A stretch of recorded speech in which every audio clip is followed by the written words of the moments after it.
La chronique bourse, la quotidienne Zone Bourse, Anthony Bondin.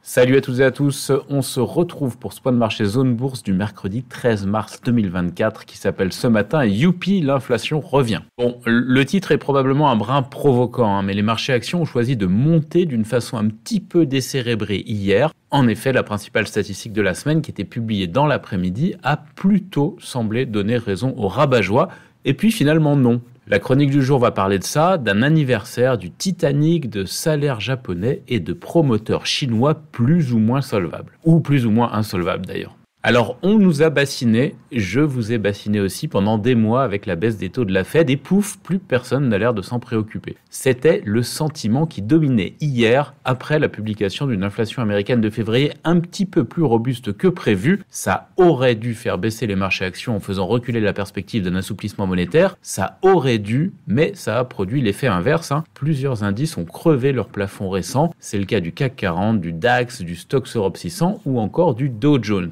Et même le Nasdaq 100, un petit peu chahuté vendredi dernier, est revenu à quelques points de son record sur une envolée d'Oracle qui a gagné 12%. Ça a réveillé Nvidia qui a gagné 7%, ainsi que toutes ses petites copines. Oracle, je vous rappelle, pour les investisseurs de 2024, c'est plutôt la technologie à papa, genre IBM, mais avec de solides résultats et une bonne histoire du genre on vend beaucoup de cloud pour l'IA. Eh bien, ça fonctionne plutôt pas mal. L'inflation américaine de février a quand même un tout petit peu tendu les rendements obligataires hier, mais n'a pas du tout stressé les investisseurs. Les traders pensent toujours que la Fed commencera à réduire ses taux au mois de juin avec une probabilité qui reste proche de 66%, mais on a l'impression que si cela n'était pas le cas, eh bien ça ne serait pas bien grave. Peut-être que le marché s'est rendu à l'avis de Jamie Dimon, le très suivi patron de la plus grande banque du monde, JP Morgan Chase. Tiens, d'ailleurs, j'ai 2 anecdotes sur le dirigeant et sur JP Morgan, mais j'en parlerai après. On va commencer par la partie la plus sérieuse. Dimon a expliqué hier que la Fed n'a aucune raison de se précipiter pour réduire les taux. Pourquoi ? Parce que l'économie américaine va plutôt bien. Il préconise même de repousser la première décision au-delà du mois de juin. Jamie Dimon, c'est un petit peu la voix de la raison dans la finance américaine et on va d'ailleurs lui souhaiter, ça n'a rien à voir, un bon anniversaire puisqu'il a 68 ans aujourd'hui. Et je vous rappelle qu'il dirige donc la plus grosse banque du monde, laquelle utilise le patronyme de son fondateur, John Pierpont Morgan. Et à ce propos, savez-vous qu'il existe en France une rue qui porte son nom et qui me donne l'occasion de rappeler une savoureuse anecdote dont j'ai déjà parlé là il y a quelques années, il me semble. Près de chez moi, à Aix-les-Bains, nous avons un boulevard Pierpont Morgan.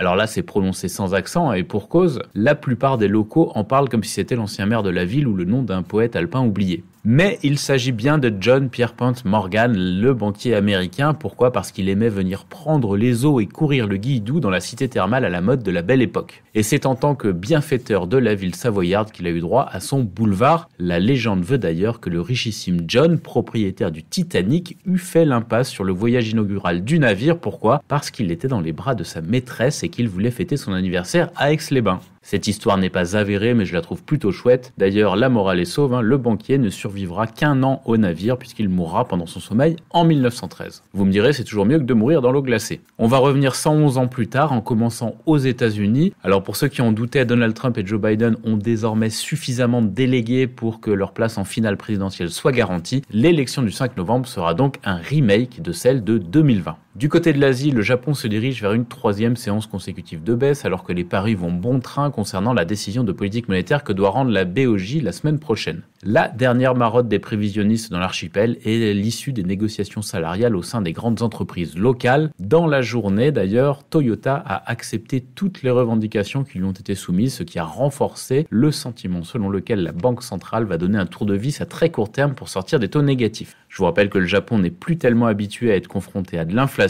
et que les hausses générales de salaire contribuent à entretenir le retour de la hausse des prix. Mon voisin de bureau me demande souvent de préciser les schémas macroéconomiques induits par mes petites divagations en version simpliste. Eh bien, en l'occurrence, ça donnerait à peu près ça. Résurgence de l'inflation au Japon égale demande de hausse de salaire égale renforcement de l'inflation égale politique monétaire plus restrictive de la Banque centrale pour éviter une spirale prix-salaire, égale renforcement du yen, égale les marchés actions sont moins contents. Voilà pourquoi quand on se rapproche d'une hausse de taux au Japon, eh bien la bourse baisse. Du côté de la Chine, les choses ne tournent toujours pas rond dans le secteur immobilier. Country Garden, l'un des principaux promoteurs du pays, n'a pu honorer le remboursement d'une obligation en yuan et les rumeurs continuent à enfler autour de China Vanke qui négocierait avec ses banques un refinancement de sa dette pour éviter là un premier défaut de paiement sur ses obligations. Pour autant, Hong Kong progressait ce matin, dopé au Nasdaq 100. La Chine continentale en revanche évoluait dans le rouge, ce qui semble plus en phase avec la réalité immobilière. Sur les autres places d'Asie-Pacifique, l'Inde confirme un début d'année un petit peu poussif avec une baisse de l'ordre de 0,7% ce matin sur le Sensex qui ramène l'évolution du marché local depuis le 1er janvier à moins de 2% de hausse. La Corée du Sud profite de son côté de la reprise du secteur des semi-conducteurs pour gagner 0,5%. Côté Australie, on grappille encore 0,2% porté par les valeurs financières à moins d'une semaine de la prochaine décision de la Banque centrale australienne sur ses taux. Du côté des indicateurs avancés européens autour de 8 heures, eh bien on est plutôt autour de l'équilibre. On continue avec l'actu des sociétés. On a quelques publications de valeur moyenne en France, notamment Mersen, Lumibird, TFF, Partouche, Assystem, Boiron ou encore Energy Group. BNP Paribas a confirmé ce matin ses objectifs de bénéfices nets et de dividendes pour la période 2024-2026. La banque tient une journée investisseur. On a une nouvelle un peu étonnante ce matin, en tout cas surprise sur le marché de l'acier. ArcelorMittal va investir 955 millions d'euros pour racheter les 28,4% détenus par le fonds Apollo dans Vallourec, mais en restant à un niveau inférieur à la barre des 30% qui rendrait une OPA obligatoire. L'Italie s'oppose de son côté à un nouveau mandat du PDG de ST Microelectronics, ça c'est selon les informations obtenues par Bloomberg. Publicis a racheté une agence qui s'appelle Spinnaker. Rexel propose un dividende de 1,20 € par action. Ruby, le groupe énergétique, négocie la vente de ses 55% dans Ruby Terminal pour 375 millions d'euros à un fonds d'investissement. Et Laurent Pietraszewski, j'ai un petit peu écorché son nom, j'en suis désolé, est nommé à la tête du conseil d'administration de Casino après la restructuration du distributeur. Metabolic Explorer, mauvaise nouvelle, demande son placement sous procédure de sauvegarde. Nicox annonce être financé au moins jusqu'en novembre prochain en se concentrant exclusivement sur le développement du NCX 470. La société cherche quand même des sources de financement additionnelles. Et du côté de Toner Drone, on lance une augmentation de capital avec maintien du droit préférentiel de souscription des actionnaires d'un montant de 5 millions d'euros, dont 2,6 millions d'euros par compensation de créance à un cours très faible de 0,025 €. L'action a décroché hier à cette annonce.